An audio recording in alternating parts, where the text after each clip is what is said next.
Hi, welcome to Fanboy and Critic, our show where we go see new movies out in theaters and give you our review. Both the good and the bad. I'm Joe Ortiz and I'll be your fanboy. And I'm Sam McClure. Whoa, that's not my name anymore. I'm Sam Wike-McClure, and I'll be your critic.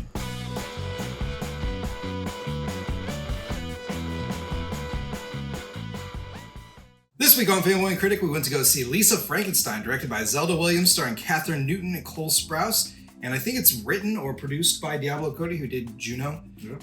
And Jay, why don't you tell them what the movie was about?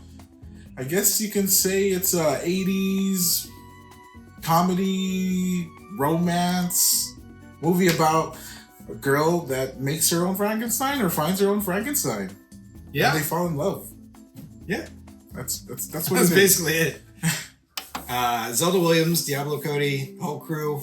What did they do well in this weird, very not to the story beats, but the retelling of Frankenstein?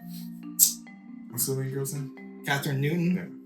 Yeah. Her name's Lisa in the movies. Yeah, Lisa Swallows. Swallows. But yeah, I think Catherine Newton was like, I'm starting to believe like I'm a fan of hers. I think every movie she's done so far, she plays the character how I imagine. Like she picks up that script and she's like, I could be her.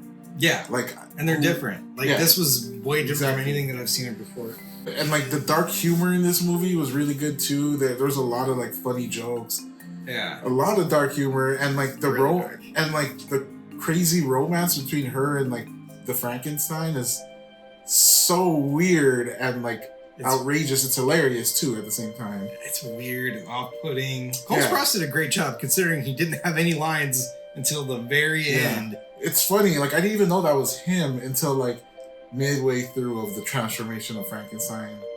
But yeah, towards the end I was like, oh, it's him. He did pretty good for just grunting the whole time, right? But the story, it started off really mindless. Like I was like, where's this going?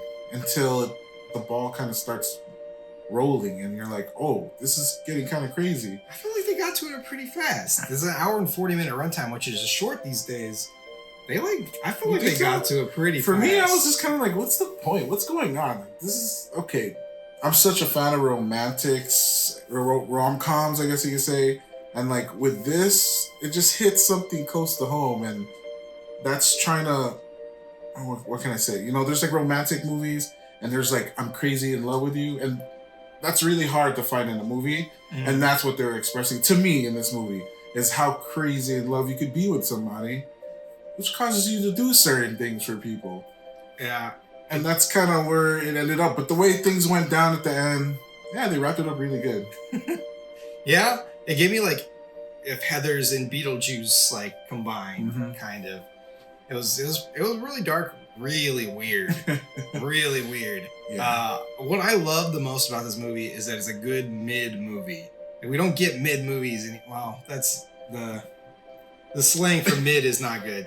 It's like a mid-tier, mid-budget movie that we don't get anymore. And that's what I love, that they did this and it was good. It was fun. It was very off-putting. So if you're like not into a weird movie and you know you're not going to be into a weird movie, you're not going to be into this. Yeah. But I did think it could use like an extra 10, 15 minutes. I wanted to get into her mind space and like feel that character before things started to kick off. Because like, they have basically one scene with two scenes with her stepsister that kind of were like, they're kind of one scene, but they changed locations as they went. And it basically was exposition. It wasn't exposition dump in a bad way. Like they did it very well and it was fun and it was interesting and quirky, but it was exposition. And it was just her saying, this is how I feel. This is how I am. This is what happened to me, instead of showing, which I would prefer, which would take a little bit longer. But then once we get to the part where the plot kicks off, we know who the character is instead of having been just told who the character is. Okay. That's a fair point. Catherine Newton did a great job. Cole Sprouse did a great job. Everybody in the cast, I think, was great. The dad plays that usual dad role. I was like, it's him. Like, why not get him? Yeah, he's just always the dad. I don't know who that actor is, but he's just always the dad. I gotta say the animations that they did, I didn't feel like did much justice to it. Yeah, I don't know. That was kind of weird when you think about it. It felt weak. There was like a few small parts where they animated just to kind of, I don't know, push the weird factor, or just to push the. Is that how the beginning started? The beginning started. That's what I figured. That was kind of weak. Yeah, he missed the opening credits, but the opening credits was just animation. Okay, that makes sense. And the animation, it just wasn't there. But yeah, that's what I liked about it most, is that it's a return to a mid-tier movie. It's weird, like you don't see in movies. The acting was good. I'd say the plot was all right. I wasn't blown away. Yeah. It is what it is, but it's just a style of movie you don't see anymore, and that's what I liked about it. For all the critics out there, why should they go see this movie? Critics, you missed the movies. I mean, nothing has come out recently. We're in this really dry January. True. And you're going to want to watch this movie. It's the only one. That's the reason we watched it, because it's the only enjoyable movie we could probably watch in January. That's what I got for you. February. February, yeah. Yeah, it's February. Watch it. It's the only movie that's out. We did miss Argyle. We missed Argyle. That's okay. It did not get good reviews. Fanboys. It's a really weird movie. It's not related to any franchises that you like. It's not got big action or even well done like action, whatever action it has. It's just a big pile of weirdness and off-puttingness. I mean, check it out if that's what you miss, but if I'm talking to the fanboys out there, they ain't no superheroes. There's no Fast and Furious cars. There's no stunts. There's no big set pieces. In all honesty, did you need to see it in the theater? No, you can probably watch this at home. All right, Jay. That was pretty good. The fanboys might listen this time. I know. They never listen. You fanboys never listen. All right. Jay, what do you rate this movie from a scale of anger to love? Anger to love. Like I said, we're kind of like in a really dry spot for movies right now.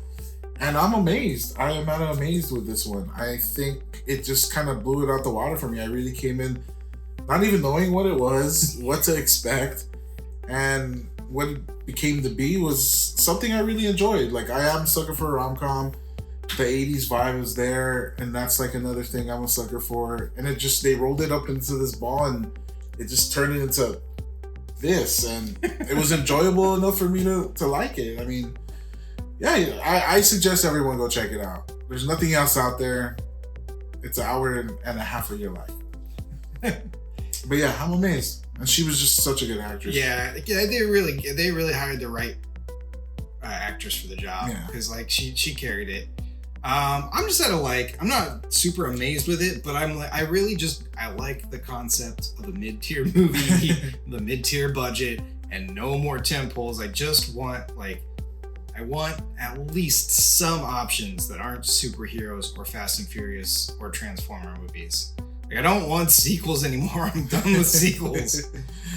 Hey, you enjoyed it though. I did enjoy it. I liked it. All right, fanboys and critics. Thanks for watching. Make sure to like, subscribe, leave a comment below. Go check out our Patreon and our website and our Discord. All the cool things.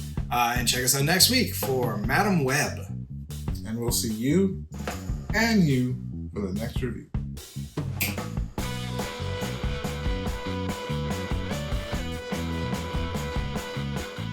This sort of quirky, weird, off-putting movie does not need a scientific explanation. They didn't have to be like, well, I guess because of the bowling. It's like, no, there's just a Frankenstein, okay? And he can reattach all of his parts.